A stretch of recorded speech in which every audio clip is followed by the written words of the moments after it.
मेरा नाम है Rajat and you are watching India's number 1 Hindi gay story channel. कहानी को शुरू करने से पहले मेरी आप सभी से गुजारिश है, प्लीज़ यार वीडियो को कहीं पर शेयर करो, सभी लोग मिलकर लाइक किया करो, कमेंट करो। मुझे आपकी कमेंट्स का बहुत इंतज़ार रहता है। और अगर आप मुझसे बात करना चाहते हो तो आप मुझे ईमेल भी कर सकते हो tellmine2@gmail.com पर। सिद्धांत ने अपने दिल की बात गगन से कह दी थी, जिसे सुनकर गगन हक्का बक्का हो गया था। उसे समझ नहीं आ रहा था कि वो किस तरह से रिएक्ट करे। क्या वो सिद्धांत के प्यार को स्वीकार ले, नकार दे या कुछ भी ना बोले। इस सोच में वो जाकर बेंच पर बैठ गया। सिद्धांत भी उसके पीछे पीछे आया और बेंच पर बैठ गया। उसने गगन से कहा, मेरी तरफ देखो, मुझसे यूं नजरें ना फेरो। क्या करूं मैं तुम्हारी खामोशी का, कुछ तो जवाब दो। अगर तुम्हें बुरा लगा तो मुझे माफ कर दो, क्योंकि मुझे नहीं लगा था तुम्हें बुरा लगेगा। मुझे लगा था कि शायद तुम भी मुझे उतना ही पसंद करते हो जितना मैं तुम्हें पसंद करता हूँ, और शायद तुम्हारे दिल में भी वही फीलिंग्स हैं मेरे लिए जो मेरे दिल में तुम्हारे लिए हैं। गगन अभी भी चुप बैठा था। उसके मुंह से कोई शब्द निकल ही नहीं रहे थे। गगन के मन में लगातार ये ख्याल आ रहे थे जैसे कोई अनहोनी होने वाली है। वो ये तो नहीं चाहता था, उसे यूं जिंदगी भर के लिए किसी का साथ नहीं चाहिए, क्योंकि उसे पता था ऐसा हो पाना पॉसिबल नहीं। ऐसा नहीं था कि उसे सिद्धांत पसंद नहीं था, सिद्धांत उसे बेहद पसंद था, उसकी दोस्ती पसंद थी, लेकिन प्यार, इस बारे में उसने अभी सोचा नहीं था। सिद्धांत को कैसे समझाए कि वह चाह कर भी उसका दिया ये उपहार, यह एहसास ले नहीं सकता। उसने अपने पापा से वादा किया है कि कॉलेज की पढ़ाई पूरी करने के बाद वो एक अच्छा डॉक्टर बनेगा और इस प्यार व्यार के चक्कर में नहीं पड़ेगा, सिर्फ उसी चीज़ पर ध्यान देगा जिस पर ज़रूरी है। और उसने साथ ही ये वादा भी किया था कि वो शादी अपने पापा की पसंद की लड़की के साथ ही करेगा। गगन को आज भी याद है उस दिन वह कितना रोया था अकेले अपने कमरे में। कितना बुज़दिल है वो, बार बार वो बस यही सोच रहा था, अपनी ज़िंदगी तक के फैसले खुद नहीं कर सकता। उसने अपने लिए प्यार नहीं चुना। कितना कायर है वो, अपने बारे में बात तक नहीं कर सकता, अपने घर वालों से कुछ कह नहीं सकता, अपने पापा से तो बिल्कुल भी नहीं, क्योंकि वो गगन से हाई एक्सपेक्टेशन लगा कर बैठे थे। उसने सिद्धांत से थोड़ा सा समय मांगा था, पर समय मांगना तो बस बहाना था ताकि सिद्धांत का दिल न टूटे। तभी इन यादों की गिरफ्त से निकलते हुए उसका फोन बज उठा। फोन पर वही गाना था जो सिद्धांत का पसंदीदा है, एक मुलाकात जरूरी है सनम, जिंदा रहने के लिए। पापा का कॉल था। हेलो पापा, गगन ने उदास चेहरे से मुस्कुराने की कोशिश करते हुए कहा। हाँ बेटा, कैसा है मेरा बेटा? उसके पापा ने बेहद खुश होकर पूछा। अक्सर उसके पापा इतना खुश तभी होते थे जब कोई रिश्ता आता था। पापा, मुझे शादी नहीं करनी, मैंने कितनी बार कहा है, मुझे अभी और पढ़ना है। गगन ने पापा की खुशी की वजह का अनुमान लगाते हुए खुद ही सामने से बोल दिया। पर बेटा, एक दिन तो शादी करनी ही होगी, और इस बार तुम ना नहीं करोगे।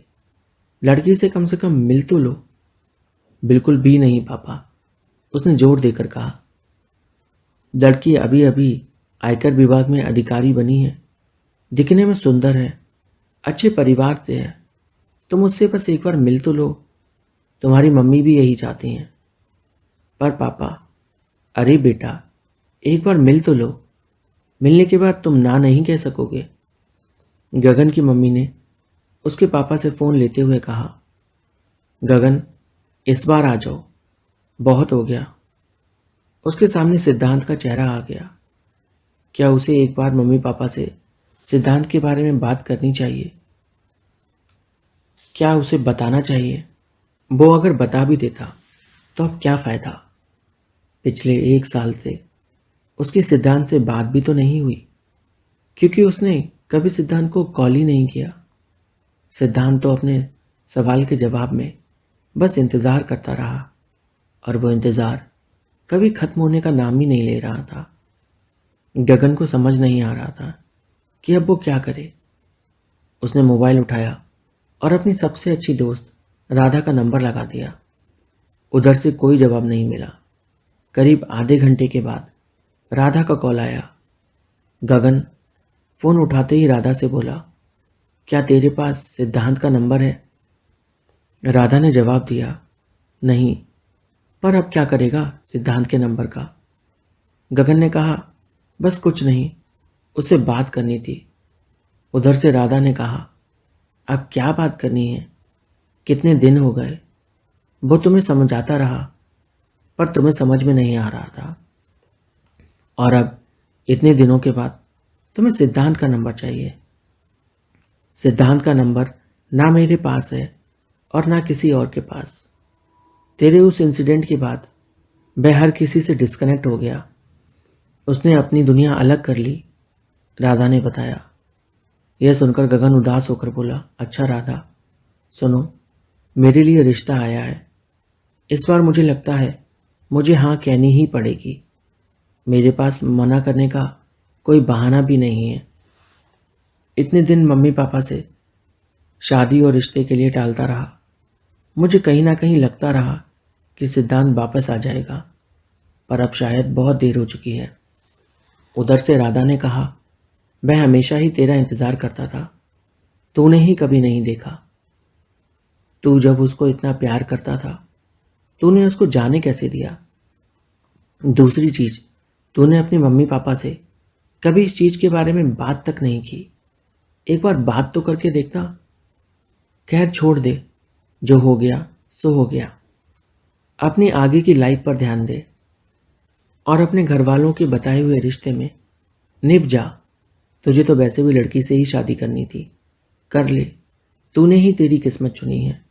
अब तू ही जाने आगे क्या होगा, और अपनी जिंदगी पर ध्यान दे।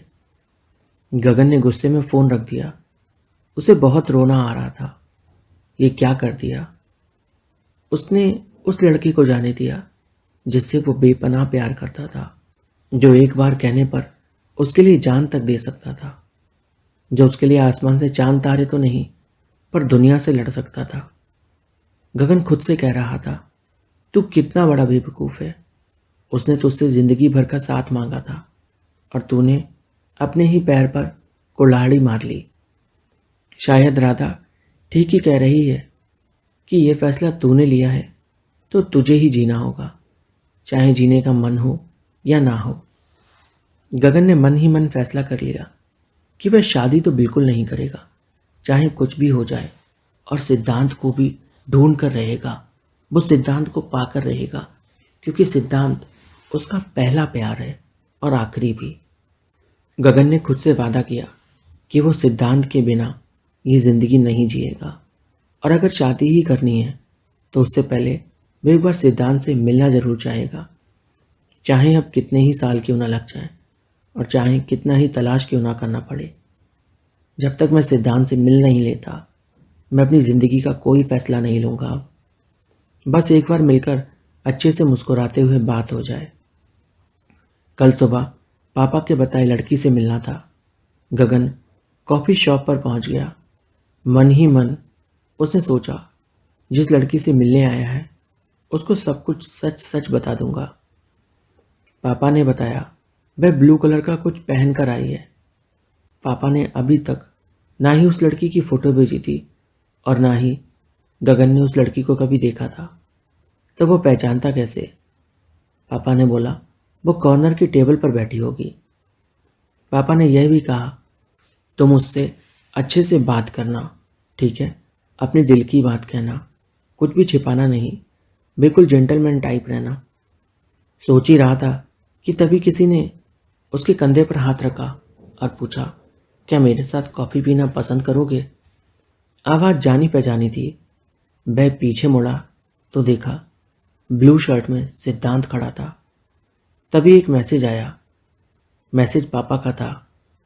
उसमें सिद्धांत की तस्वीर थी और नीचे टेक्स्ट में कुछ लिखा भी था। एक स्माइली थी। पापा ने लिखा था, काश तुम पहले बता देते तो अच्छा होता, तुम्हें यूं रोना नहीं पड़ता। मुझे नहीं पता था कि मेरा बेटा बस एक वादे को निभाने के लिए अपनी पूरी जिंदगी मेरी खातिर दांव पर लगाना निकला है। तेरी खुशी ही तो हमारी खुशी है। अगर तू ही खुश नहीं होगा तो हम कैसे खुश होंगे। गगन बहुत शॉक्ड था अंदर से कि भला आज की दुनिया में ऐसा भी हो सकता है क्या। उसने सिद्धांत से पूछा कि आखिर कैसे मेरे पापा को तुम्हारे बारे में पता चला। सिद्धांत ने कहा, मैंने जाकर तुम्हारे पापा से बात की, उन्हें सब कुछ समझाया।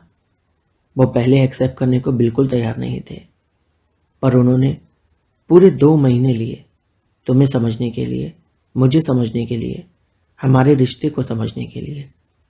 और उसके बाद सामने से उनका एक रोज़ मुझे कॉल आया कि वो ये चाहते हैं कि तुम और मैं हमेशा साथ रहें। तुम बहुत लकी हो गगन, तुम्हारे पेरेंट्स इतने समझदार हैं।